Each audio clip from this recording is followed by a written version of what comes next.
जिस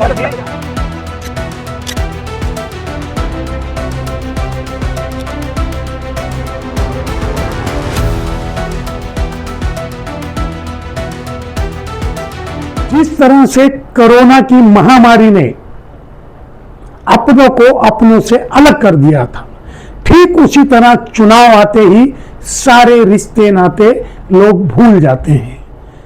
पत्नी पति के खिलाफ, पति पत्नी के खिलाफ और भाई भाई के खिलाफ चुनावी जंग छेड़ने से बाज नहीं आते हैं।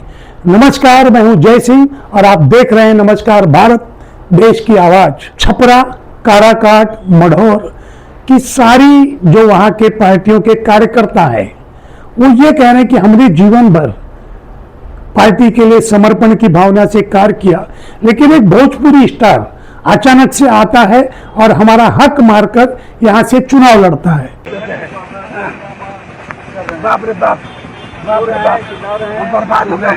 दो बेटा बेटी हमरा शादी करने वाला, हम शादी नहीं की। तो आखिर में ऊंट किस करवट बैठेगा ये तो नहीं कहा जा सकता। कहते हैं मोहब्बत और जंग में सब जायज है और चुनाव में तो इस पर कोई प्रतिबंध नहीं है।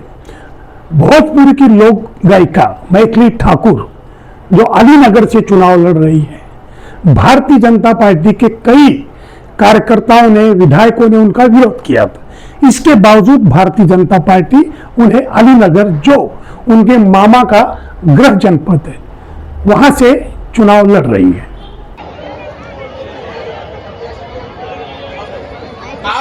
हम सब आप सीधा हम जे से अपन जिला अध्यक्ष जी से निवेदन करवाएं जे अध्यक्ष भाषा। जहां मैथिली ठाकुर 4 करोड़ की मालकिन है, वहीं पर ज्योति सिंह मात्र 10 लाख तक की मालकिन है। 80,000 उनके पास कैश है। तो वहीं चंदा देवी जिसके पति चुनाव लड़ रहे हैं, उनकी संपत्ति का विवरण 90 लाख के ऊपर है।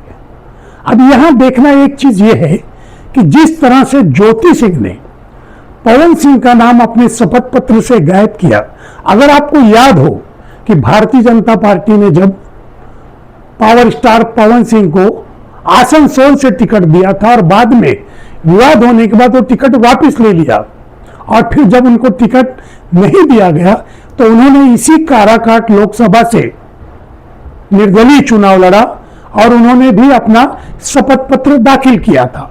उस शपथ पत्र में पत्नी की जगह पर मालूम नहीं, पत्नी की संपत्ति की जगह पर मालूम नहीं, पत्नी की गाड़ी कितना है मालूम नहीं, पत्नी की कमाई कितनी है मालूम नहीं, ऐसे शब्दों का प्रयोग किया था।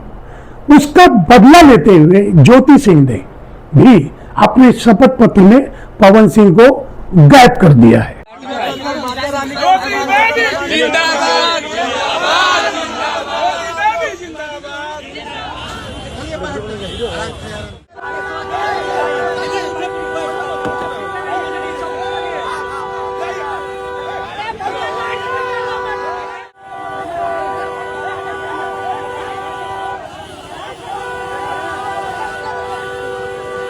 आज हमारे बीच में है बिहार गोपालगंज के चर्चित गजल गायक निशात अहमद जी, जिनसे मैं बात करूं और बिहार चुनाव पर। निशात जी नमस्ते, नमस्कार भारत में आपका स्वागत है। क्या कहेंगे दर्शकों को? नमस्कार भारत को मैं पहले नमस्कार करता हूं और आप लोग इस चैनल को बहुत अच्छे से सुनते हैं। और जय सिंह जी बहुत ही एक ज़बरदस्त पत्रकार हैं जो कि आपके लिए हर मुद्दे को ला करके हर समय आपके सामने रखते हैं। तो बिहार में जो चल रहा है, कोई पत्नी से लड़ रहा है, कोई पत्नी के साथ मिलकर लड़ रहा है। नहीं, मैं वही आपसे पूछना चाह रहा हूँ कि बिहार चुनाव पर क्या, देखिए आप गायक हैं और जितने भोजपुरी के वहां पर स्टार जो सिंगर जाकर लड़ रहे हैं उनको आप अच्छी तरह समझते होंगे, जानते होंगे। बिल्कुल। तो आखिर क्या है ऐसा कि जो यहाँ करोड़ों की मुंबई में कमाई छोड़ के बिहार जाके राजनीति कर रहे हैं? इसका मतलब यहाँ से ज्यादा मलाई वहाँ राजनीति में है। अब मुझे मलाई का तो पता नहीं, लेकिन सब तो यही कहते हैं कि मैं चला समाज सेवा करने, कुछ तरक्की करूंगा, विकास करने के लिए सब लोग गए हैं। तो हम प्रार्थना करते हैं कि वो सच में विकास करें, जिससे समाज का कुछ कल्याण हो। जैसे कि आज बिहार में कुछ मुंबई से लोग जा रहे हैं ट्रेन पकड़ने के लिए, टिकट नहीं मिल रहा है, लोग लटक लटक के जा रहे हैं, इलेक्शन भी है सामने और छठ भी है, सारे त्योहार हैं, तो ये लोग शायद हो सकता है कि जीत के आए तो अगली बार से कुछ अच्छा कर दें। नहीं तो पिछले 15 सालों से तो मनोज तिवारी जी भी सांसद हैं, पिछले 10 सालों से रवि किशन जी सांसद हैं, कई प्रयास 2.5-3 साल तक दिनेश लाल यादव जी भी थे। इसके पहले यहाँ से भोजपुरी से गए विनय बिहारी जी 15 साल से विधायक है। इन्होंने क्या कर लिया बिहार के जनता के लिए जी, जी। जो मुंबई में रहती है? इन्होंने कोशिश किया है और जो आने वाले हैं वो भी कोशिश करेंगे। विकास के साथ है। 15 साल से तो नहीं थे। 15 साल से नहीं है। मैं उन पर टिप्पणी नहीं करना चाहता। मैं किसी, क्योंकि व्यक्ति विशेष है, वो मेरे लिए हमेशा आशीर्वाद दिए हैं और आशीर्वाद उनका चाहिए भी मुझे। मैं चाहता हूं कि भैया को एक बार आकर बिहार देखना चाहिए कि उन्होंने बिहार में कहाँ विकास देखा है। एक फैक्ट्री नहीं यार, 15 साल हो गए जिस सरकार के साथ है। मैं किसी व्यक्ति विशेष का विरोधी नहीं हूँ, मैं किसी इंसान का विरोधी नहीं, बल्कि आपकी नीति का विरोधी हूँ मैं।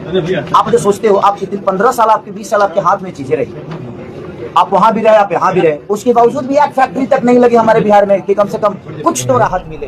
कि कैसे समाज का कल्याण करना, आप समझ सकते हैं कि समाज कल्याण के नाम पे क्या क्या होता है। और बिहार में खैर जो भी एक मजबूरी है कि वहाँ पे रोजगार नहीं है, वहाँ कंपनीज नहीं है, तो मजबूरी में सब भाग के यूपी से, बिहार से लोग बाहर चले जाते हैं।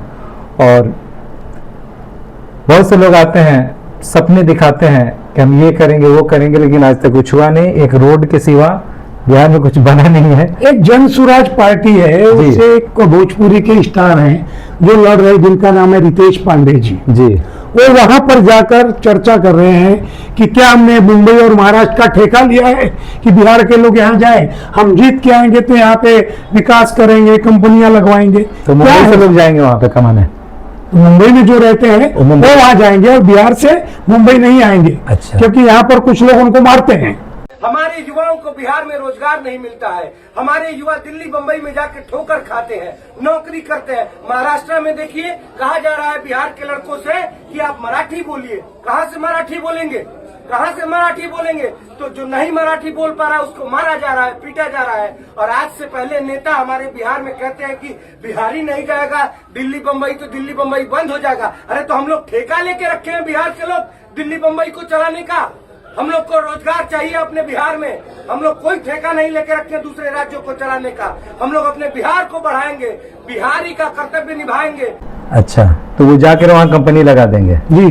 तो पिछले कई वर्षों से तो जनसुराज के ही सपोर्ट से सरकार चल रही है, जिन्होंने आगे बढ़ाया था, तो अभी तक तो कुछ हुआ नहीं है। हो सकता है हो जाए कुछ। तो ये थे गोपालगंज के चर्चित गजल गायक निशाद अहमद जी, जो अपनी भावनाएं और अपनी मनोगत व्यक्त कर रहे थे कि ये भी जो आएंगे वो प्रयास ही करेंगे। अगले भाग में हम फिर किसी नए विषय के साथ मिलेंगे। जय हिंद।